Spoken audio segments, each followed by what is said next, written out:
सुबह का 5 बज रहा था। एक पत्नी दौड़े दौड़े पहुंचती है अपने पति के घर और वहां जाकर बोलती है कि पति जो हैं मेरे वो बिस्तर से गिर चुके हैं, बेहोश हो चुके हैं और वह उठ नहीं पा रहे हैं। घर परिवार वाले खुले पांव लंगे पांव दौड़े दौड़े पहुंचते हैं अपने बेटा के घर और वहां जाकर देखते हैं कि लड़का बेहोश पड़ा हुआ है, गिरा हुआ है। उसे आनन फानन में लेकर पहुंचा जाता है हॉस्पिटल और हॉस्पिटल में पहुंचने के बाद उसे मृत घोषित कर दिया जाता है। मृत घोषित होने के कुछ ही देर के बाद आस पड़ोस के लोग इकट्ठा होने लगते हैं और अब पुलिस के द्वारा इस सब की पोस्टमार्टम कराने की बात चल रही थी। तभी आस पड़ोस के लोग और घर वाले और खासकर जो पत्नी होती है वह पोस्टमार्टम होने से इनकार करती है और बोलती है कि हमारे पति मर चुके हैं, अब इसका कोई गिंजन नहीं होना चाहिए। मैं अपने पति का शरीर का कोई गिंजन होना नहीं होना देखना चाहती हूँ, इसलिए मेरे पति की पोस्टमार्टम नहीं किया जाए। इसी का साथ दे रहा था एक चचेरा भाई होता है जो पत्नी का देवर लगता है, चचेरा। वो भी पुलिस को बोल रहा था कि नहीं, इसका पोस्टमार्टम नहीं होना चाहिए, हम लोग इसकी अब सबको लेकर शमशान घाट जाएंगे। क्योंकि मरने वाला मर चुका है, अब इसके शरीर को चीर फाड़ नहीं होना चाहिए। माता पिता भी यही बात बोल रहे थे, लेकिन उसी में से कुछ ऐसे बुजुर्ग थे, कुछ ऐसे लोग थे जो पुलिस की बात से सहमत थे और वह पोस्टमार्टम के हक में पुलिस को समर्थन देते हैं। लेकिन पुलिस किसी की बात को न सुनते हुए पुलिस यही कहता है कि कानून जो कहेगा कानून के अंतर्गत ही काम होगा। सबकी जो लड़की की जो मौत हुई है, ये इस पर संदेह पैदा हो रहा है कि इसकी नॉर्मल मौत है या फिर कोई घटना को अंजाम दिया गया। इसीलिए इसकी पोस्टमार्टम होना अति आवश्यक है।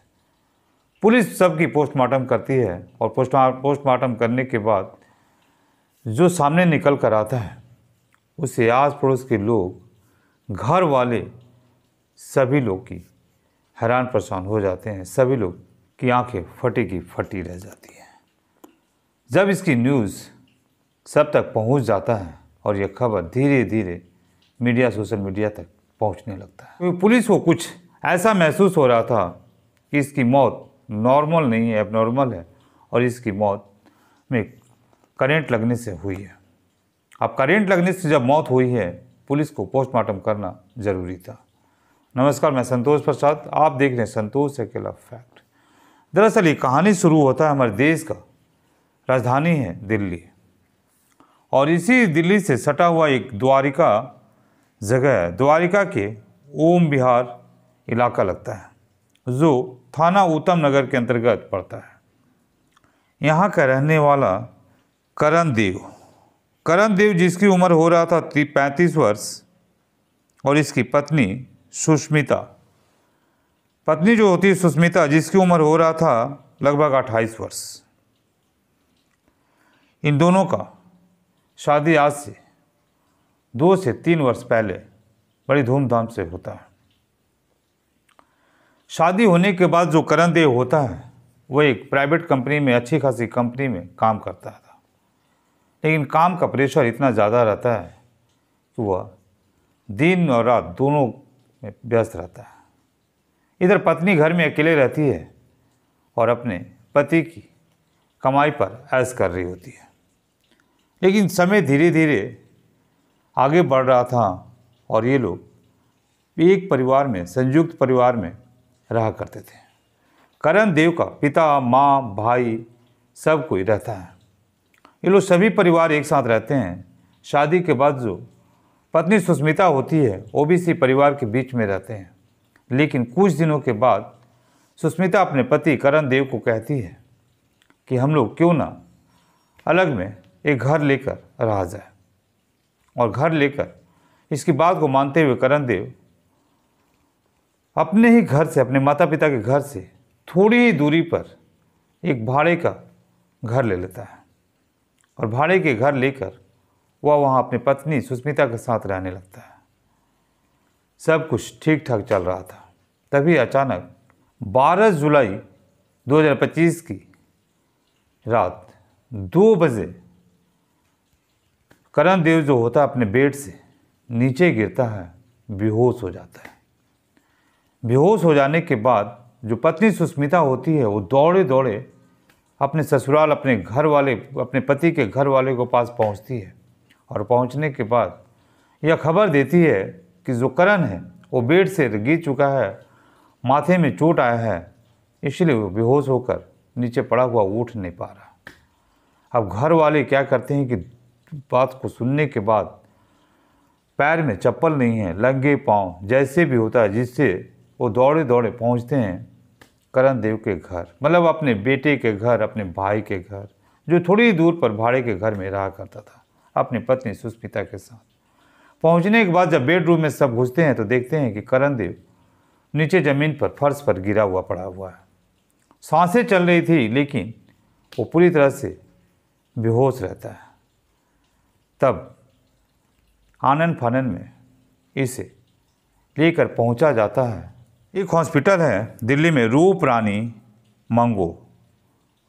मंगू अस्पताल में इसे लेकर उपचार के लिए पहुंचा जाता है, जहां पर कुछ देरों के बाद डॉक्टर लोग इसे मृत घोषित कर देते हैं और कहते हैं कि लड़का मर चुका है। अब वहाँ पर घर वाले का रो रो कर बुरा हाल हो चुका था। लेकिन इसी घर वाले में से जो करण देव का एक भाई होता है, कुणाल देव अपने भाई करण देव की मौत को नॉर्मल मौत न समझकर वो अब नॉर्मल मौत समझने लगता है और वह पुलिस में जाकर शिकायत कर देता है। पुलिस में शिकायत कर देता है अपने भाई की मौत की घटना को। पुलिस पहुंचती है हॉस्पिटल और हॉस्पिटल पहुंचने के बाद सबको अपने कब्जा में ले लेती है। कब्जा में लेने के बाद अब सबकी पोस्टमार्टम करने की पुलिस बात करती है। तभी इसमें से सबसे ज़्यादा चिंता होता है करण देव की पत्नी सुष्मिता देव को। सुष्मिता देव पुलिस को बोलती है कि हमारे पति की कोई पोस्टमार्टम नहीं होगा, क्योंकि हमारे पति अब मर चुके हैं और मैं उन्हें किसी भी हाल में उनकी शरीर को चीर फाड़ करते हुए नहीं देख सकती। इसीलिए हमारे पति की जो मौत हुई है उससे हम लोग अंतिम संस्कार के रूप में आज ही करेंगे। लेकिन गांव आस पड़ोस के लोग इस घटना को सुनने के बाद धीरे धीरे पहुंचने लगते हैं। बहुत सारे लोग पोस्टमार्टम के पक्ष में नहीं होते हैं, जिसमें उसके माता पिता सभी लोग बोलते हैं कि बेटा तो मर चुका है, लेकिन अब इसकी पोस्टमार्टम कराना, इसके शरीर की चीर फाड़ कराना, ये हम लोग से बर्दाश्त नहीं होगा। इसीलिए इंस्पेक्टर साहब पोस्टमार्टम मत किया जाए। लेकिन इंस्पेक्टर साहब मानते नहीं हैं। तब घर परिवार वाले और उसकी पत्नी इस बात को लेकर पहुंच जाते हैं पुलिस कमिश्नर तक और वो लोग विनती करते हैं कि मेरे पति की, मेरे बेटे की पोस्टमार्टम ना कराया जाए, मौत हो चुकी है, इसे अंतिम संस्कार करने की इजाज़त दी जाए। लेकिन वहाँ से भी इन्हें खाली हाथ लौटना पड़ता है। कमिश्नर साहब के द्वारा कहा जाता है कि कानून के अंतर्गत जो चीज़ निर्धारित है वो इसी के हिसाब से किया जाएगा। आपके पति की मौत चोट लगने के कारण हुई है या क्या हुई है, ये पोस्टमार्टम रिपोर्ट में सामने आ जाएगा और पुलिस सबकी पोस्टमार्टम करवाता है। सब पुलिस के द्वारा सबकी पोस्टमार्टम कराया जाता है। अब पोस्टमार्टम रिपोर्ट में जो सामने निकल कर आता है उसे सुनने के बाद आस पड़ोस के लोग, माता पिता सभी लोग हैरान परेशान हो जाते हैं। सभी लोग आंखें फट जाती है, क्योंकि ये न्यूज़ ही, खबर ही कुछ ऐसी रहती है। पोस्टमार्टम रिपोर्ट में ये लिखा जाता है कि जो करण देव की मौत हुई है वो काफ़ी नींद की गोली खाने से और करंट लगने से इसकी मौत हुई है। अब जो घर परिवार वाले होते हैं वह इसकी शक सीधा सीधा अपने बहू सुष्मिता पर लगाते हैं। वहीं पर जो करण देव का भाई होता है कुणाल देव, वो पुलिस को बताता है कि हमारी भाभी जो है सुष्मिता, उसका किसी न किसी के साथ कोई गलत संबंध है इसलिए इस घटना में हमारी भाभी का ही हाथ हो सकता है। अब पुलिस क्या करती है कि बुलाती है सुष्मिता को थाना, और सुष्मिता से जब पूछताछ किया जाता है तो सुष्मिता इस बात से इनकार करती है। वो बताती है कि मेरे जो पति हैं एक प्राइवेट कंपनी में अच्छे पोस्ट में रहते हैं और वो दिन रात ड्यूटी पर ही रहते हैं, लेकिन 12 जुलाई को वो अपने ऑफिस नहीं गए थे और घर में ही मेरे साथ पड़े हुए थे। हम लोग दोनों एक ही रूम में पड़े हुए थे, एक ही साथ रह रहे थे, लेकिन अचानक रात में सोने के बाद सुबह सुबह वो करवट लेते हैं और ज़मीन के नीचे गिरने से उनकी माथे में चोट आती है और उनकी मौत हो जाती है। इसके आगे क्या हुआ हमें नहीं मालूम। अब पुलिस जांच पड़ताल में लग जाती है। सुष्मिता का जो मोबाइल था उसकी जांच पड़ताल करने लगती है। अब सुष्मिता का मोबाइल से कुछ ऐसे चैट बरामद होते हैं पुलिस को, जिसमें एक लड़का के साथ लंबी समय से इसकी चैटिंग चल रही थी। अब उस चैट को जब पुलिस पढ़ती है तो पढ़ने के बाद किसने मौत की घटना को अंजाम दिया, कैसे अंजाम दिया, वो सारा चैट में लिखा हुआ था। उस चैट में पढ़ने के बाद जब पुलिस सुष्मिता से सारी बात को पूछती है और चैट को सामने रखा जाता है सुष्मिता के सामने, तब वो टूट जाती है और अपनी बात को स्वीकार कर लेती है। वो स्वीकार कर लेती है उसने ही अपने प्रेमी जो उसका देवर होता है, उसके घर परिवार के भाई रहता है, और अपने देवर के साथ ही अपने प्रेमी उसे बना लेती है और प्रेमी के साथ मिलकर अपने ही पति कुणाल देव की हत्या कर देती है।